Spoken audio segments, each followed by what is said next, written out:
So sobriety and narc abuse recovery, in my opinion, go hand in hand. Like, you really need to be sober in order to heal and to stay away from these toxic relationships.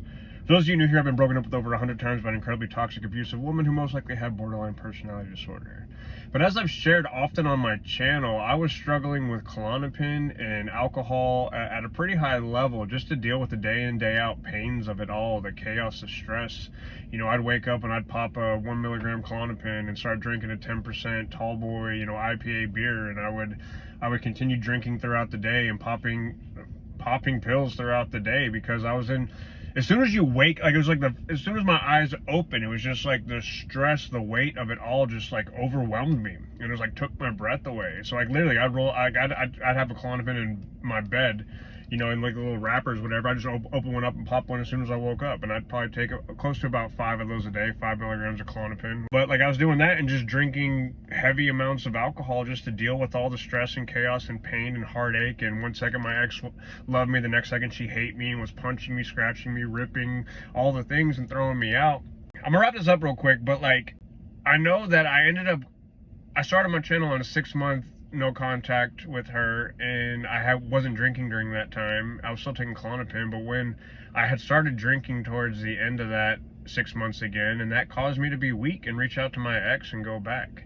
One message got us back in communication. Next thing you know, we were seeing each other. Next thing you know, we're back in a relationship. And next thing you know, back to all the chaos and drama and all the stuff that was always there.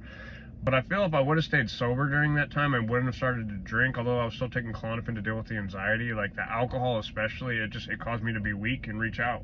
So I encourage you to put whatever it is that we're doing, these substances, booze, whatever, like, we're coping. At the end of the day, we're coping to deal with all the stress and chaos from the relationship. And so I just encourage you today to, put the bottle down, put the pill down, put the pipe down, whatever it is. Like, I quit drinking and taking Klonopin again this go around. Again, for those of you new here, check out the channel. I got all kinds of stuff in there.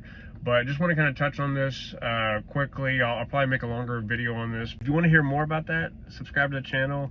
Check out the video I got down below here. Probably be some good stuff in there. But like, sobriety is a way. Like, ultimately we got to do it with Christ. Jesus is the way, the truth, and the life. We need him for it all. But also, I think being sober is a huge part of finding your healing and staying away from this toxic person. Because when we drink or use, we can be weak and go back. So I get it.